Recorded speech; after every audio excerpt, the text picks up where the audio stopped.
In the early modern period, life expectancy was short and communicable diseases were rampant. One of these diseases was called pertussis, or whooping cough. Pertussis is an acute respiratory disease that is caused by the bacterium Bordetella pertussis. Pertussis disease was one of the major causes of child mortality in the 20th century.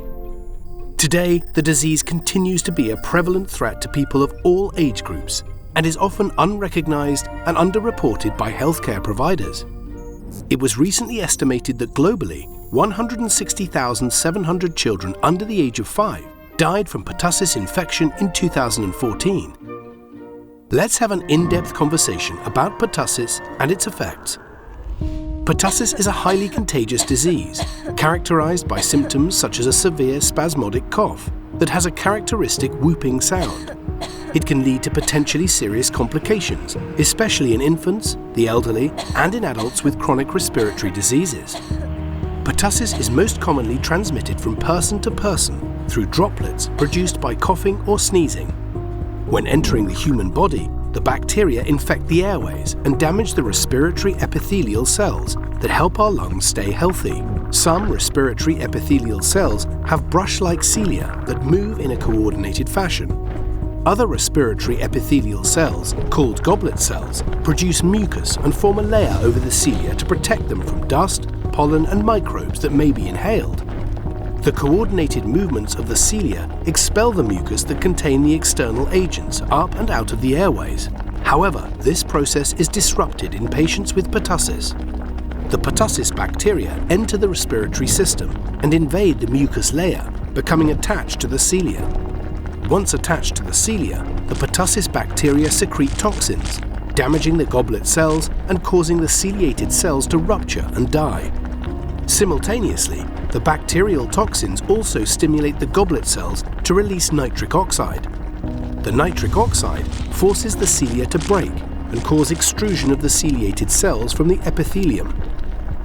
The combination of these effects leads to significant epithelial damage and results in paralysis and destruction of the cilia such that they are unable to mechanically remove the mucus.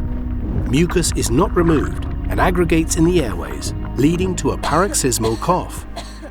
Pertussis was a major cause of childhood mortality during the pre-vaccination era and may still cause death in unprotected infants. Pertussis vaccines were first licensed in the United States in 1914.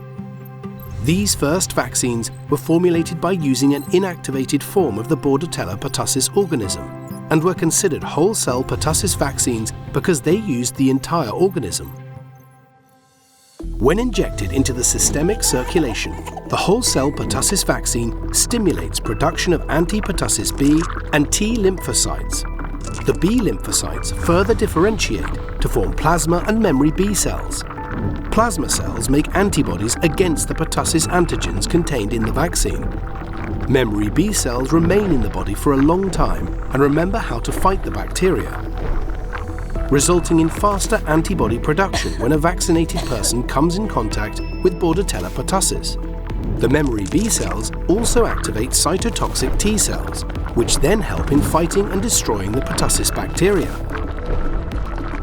Despite the remarkable decline in pertussis disease incidence following the introduction of whole-cell pertussis vaccines, concerns began to rise in the global community about their safety and efficacy. Significant differences have been observed in the immunogenicity and efficacy of whole-cell pertussis vaccines from different producers. Efficacy data range from 40% to 98%, depending on the study. In addition, individuals who are vaccinated with whole-cell pertussis vaccines may experience adverse effects, such as soreness, swelling, high fever and seizures, which can sometimes lead to hospitalization. This increased reactogenicity is primarily due to the vast array of antigens contained in unpurified whole-cell vaccines. Lastly, whole-cell vaccines were only approved for those under the age of 7, so they could not be given across the lifespan to protect all ages. Given concerns about the adverse events associated with whole-cell pertussis vaccines, many countries stopped using them, leading to a significant increase in reported cases of pertussis disease and outbreaks. The experience with whole-cell pertussis vaccines underlined the need for a more reliable and better tolerated vaccine option.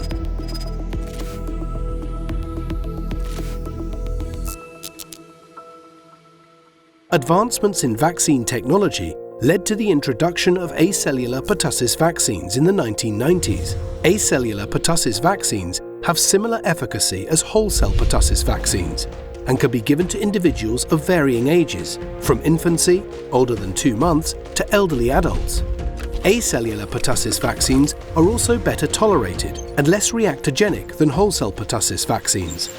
Because of this more favourable safety profile, countries adopted acellular pertussis vaccines into their vaccination schedules.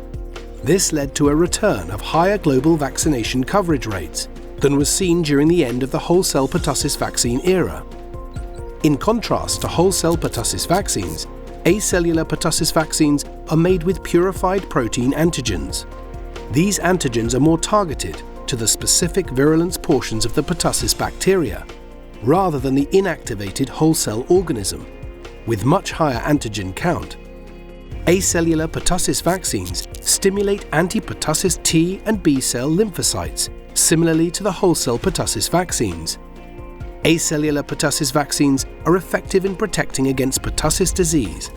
However, protection from vaccination wanes over time, as is the case following natural infection. Thus, after completing childhood immunization against pertussis, booster doses of acellular pertussis vaccines across age groups and during pregnancy are recommended by public health authorities in many countries to continue protection against pertussis disease throughout life. Those who are not vaccinated against pertussis could be at risk of infection. However, people with certain other conditions, such as asthma, chronic obstructive pulmonary disease, and infants too young to be vaccinated, are at an increased risk of getting pertussis and may have more severe pertussis disease when affected.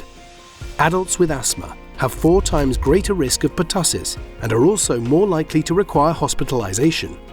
Recently, it has been shown that one of the most effective ways to protect infants too young to be vaccinated is through vaccinating their mothers during the 2nd or 3rd trimester of pregnancy. Vaccinating pregnant women can provide young infants with the required antibodies through the placenta to protect them from birth until they receive their primary immunizations. Vaccinating school-age children, adolescents, and adults can help protect them from pertussis disease. Today, acellular pertussis vaccines are helping protect people of all age groups from pertussis disease. At Sanofi Pasteur, we believe in working towards a world where no one suffers or dies from a vaccine-preventable disease.